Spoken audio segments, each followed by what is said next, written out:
Le pervers narcissique, un sujet qui anime grandement la communauté. Alors en islam, il faut faire attention au jugement hâtif. Vous avez par exemple ces frères qui ont des très mauvais comportements avec leurs épouses et ne pas se précipiter à le juger, pervers narcissique. Voilà, nous on est là pour voir les différentes caractéristiques pour s'en prémunir et alerter la communauté. Alors il bénéficie généralement d'un statut d'autorité ou tout du moins une forme d'emprise sur sa victime ou sur ses victimes. Donc la victime, souvent, est très fragile psychologiquement, émotionnellement parlant. Il a parfois vécu des traumatismes psychologiques et est relié à cela. Donc, comme on parle de la communauté musulmane, souvent quand il y a une foi faible au niveau de la croyance, mais ce n'est pas toujours le cas. Le pervers narcissique, il y a une notion de jalousie, mes frères et sœurs, très souvent, envers sa victime, en rapport avec un trait de sa personnalité qu'il envie en termes d'affect. Quand on parle d'affect, c'est de sentiment en termes émotionnels. Soit parce que la victime reçoit de la bienveillance, donc il va jalouser cela, ou soit parce qu'elle est elle-même bienveillante, elle est empathique, c'est-à-dire au sens affectif du terme. Alors parmi les exemples du pervers narcissique, vous avez euh, le patron envers son employé, l'imam envers un fidèle ou ses fidèles, le mari envers son épouse ou la mère envers ses enfants. Ça, c'est généralement le type de pervers narcissique qu'on retrouve dans la communauté. Mais il faut savoir que le pervers narcissique, en dehors de cette relation, donc cette relation de bourreau-victime, dans ses autres relations, il est en mode off. C'est pour ça qu'on a du mal à le détecter. Ceux qui arrivent en général à le détecter, c'est ceux qui ont un profil HPE relativement fort et qui sont beaucoup dans le ressenti émotionnel. Ils vont capter par la permission d'Allah qu'il y a une problématique chez cette personne. Donc ça, il faut le comprendre. Il fait très attention, le pervers narcissique, à l'image qu'il renvoie et fait beaucoup d'efforts pour qu'on pense de lui que c'est une bonne personne. Alors certains disent que le père narcissique c'est un ancien HPE. Moi je dirais qu'il n'a pas eu une mère aimante, rassurante et affectueuse au sens des mots et des gestes, ou tout du moins si ça a été le cas, elle a certainement été rabaissante, humiliante et violente, ce qui a annulé tout ça, ou le père a été rabaissant, humiliant ou violent, et la mère n'a pas su le défendre. Alors je reviens sur la notion de jalousie qui ici est vraiment très importante, la jalousie. Le jaloux de base trouve toujours des prétextes, d'accord, pour s'en prendre à sa victime, pour s'en prendre à la personne qu'il jalouse. Mais le pervers narcissique, ça va beaucoup plus loin, quand bien même ça serait son enfant, de voir son enfant dans une détresse psychologique profonde, voire suicidaire, il a besoin de ça. Prêtez attention à ce que je dis, il a besoin de ça pour, entre guillemets, exister. Alors, il n'a pas besoin de ça pour s'épanouir, mais il a besoin de ça pour soulager ses frustrations psychologiques, ses frustrations identitaires précisément, ses frustrations identitaires. Donc, il jalouse sa victime, même s'il voit beaucoup de faiblesses en lui, il trouvera toujours une qualité humaine qu'il va jalouser. Moi, je vous dis ça par expérience de consultation et les recherches que j'ai pu faire. C'est pour ça qu'il faut bien comprendre que le pervers narcissique peut aller très loin et parfois certains sont de tels acteurs qu'on n'arrive pas à imaginer, d'accord, que cette personne puisse être comme ça. Parce que justement, elle fait très attention à l'image qu'elle renvoie. Alors, parmi les profils récurrents dans la communauté par rapport à la perversion narcissique, vous avez par exemple les étudiants en sciences. Alors, vous avez de réels étudiants en sciences, et puis après, il y a ceux qui se prétendent étudiants en sciences, ça c'est autre chose, mais qui jouent de ce statut vis-à-vis de la communauté et en particulier des sœurs. Et en particulier des sœurs, afin de pouvoir se marier avec elles ou afin justement de pouvoir exercer une emprise sur elles. Et même chez certains frères. Donc c'est pour ça on a beaucoup d'histoires comme ça. Moi j'ai eu beaucoup de retours par rapport à ça, par rapport à ma position, d'accord? Quand on est psychopraticien, quand on est dans le monde de la psychologie et que voilà, on essaye d'aider des personnes en souffrance. Donc il y a ce genre de cas qui nous reviennent. Et il est vrai que le fait de jouer de son statut d'autorité en termes de savant, d'étudiant en sciences, voilà, si vous tombez sur un pervers narcissique, lui ce qu'il va faire, c'est que il va beaucoup mettre en avant son étiquette sauveur. D'accord?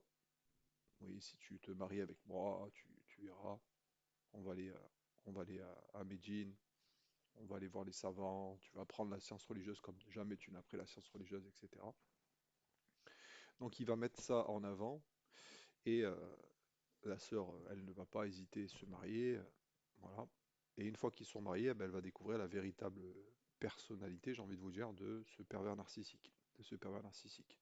Et généralement, soit c'est des mariages express, afin que ce pervers narcissique puisse justement prendre de ce dont il avait besoin, ou alors c'est un mariage qui va durer, elle va être sous son emprise et ça va être très délicat. Il faut savoir que dans ce cas de figure, là on parle du mari envers son épouse, on va rester un peu plus général. Qu'est-ce que va rechercher le mari chez cette épouse? Il va rechercher ce qu'on appelle un profil abandon. Un profil abandon, c'est une sœur qui n'a pas eu de mère affectueuse, aimante et rassurante, au sens des mots et des gestes, et n'a pas eu un père autoritaire et bienveillant. Elle a peut-être eu un père absent, qui était peut-être autoritaire, mais il était absent, donc c'est la même chose. Et voilà, elle a eu beaucoup de carences affectives lorsqu'elle était petite. D'accord, les parents n'ont pas su répondre à leurs besoins, donc elle va rechercher dans un mariage ce qui lui a toujours manqué dans la relation avec ses parents. Et ça, c'est recherché par le pervers narcissique, parce qu'il sait qu'il pourra exercer beaucoup d'emprise sur elle. C'est pour ça que mes sœurs, là je m'adresse à vous en particulier, faites très attention euh, de, du passage avant mariage, de mener une enquête. Alors attention, l'enquête, il ne faut pas non plus que ça soit exagéré, mais de vous renseigner sur cet homme et mettez en avant, si vous avez des maharim, d'accord, des tuteurs, de les mettre en avant. Et faites bien comprendre aux prétendants que, voilà, eux, ils veillent au grain, d'accord? Vous avez peut-être des frères, vous avez peut-être un père, des oncles, un grand-père. Donc mettez ça en avant, que eux, ils veillent au grain. Et généralement, ça va les faire fuir. Parce que eux, ce qu'ils cherchent, c'est une victime qui est isolée, qui est dans un profil abandon. Même s'il n'y connaît rien en psychologie, d'accord? Dans sa perversion narcissique, il connaît généralement les critères du profil orphelin, du profil d'abandon. Et la première des choses qu'il va regarder, c'est est-ce qu'il y a des hommes protecteurs autour d'elle.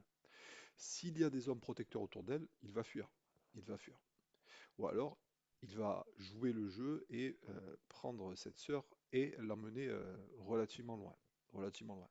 Donc faites attention à ça, mes sœurs, c'est un sujet très délicat, parce que comme je l'ai dit en tout début de vidéo, voilà, il ne faut pas accuser à tort et à travers les gens de perversion narcissique, d'accord? C'est très délicat, mais c'est juste afin de vous donner voilà, une certaine science de cela pour pouvoir vous prémunir de ce genre d'individu. De manière plus précise, on va rester sur la famille. Quand on dit la famille, bien sûr, ce sont les parents avec les enfants.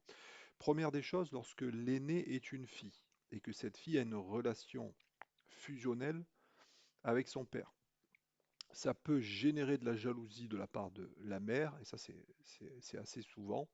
Alors c'est dur à admettre de la part de la mère parce que voilà, c'est un peu délicat de jalouser sa fille, d'accord?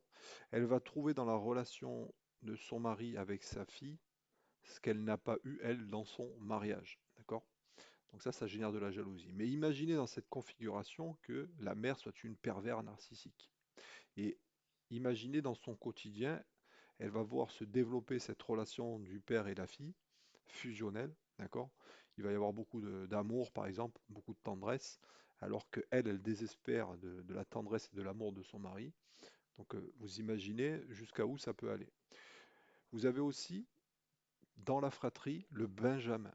Le Benjamin, surtout chez un garçon, et ça je ne saurais l'expliquer, euh, assez souvent, en fait, a une fragilité. Soit il a eu des problèmes de santé, soit il est un peu plus lent, soit il a plus de difficultés à évoluer dans la vie.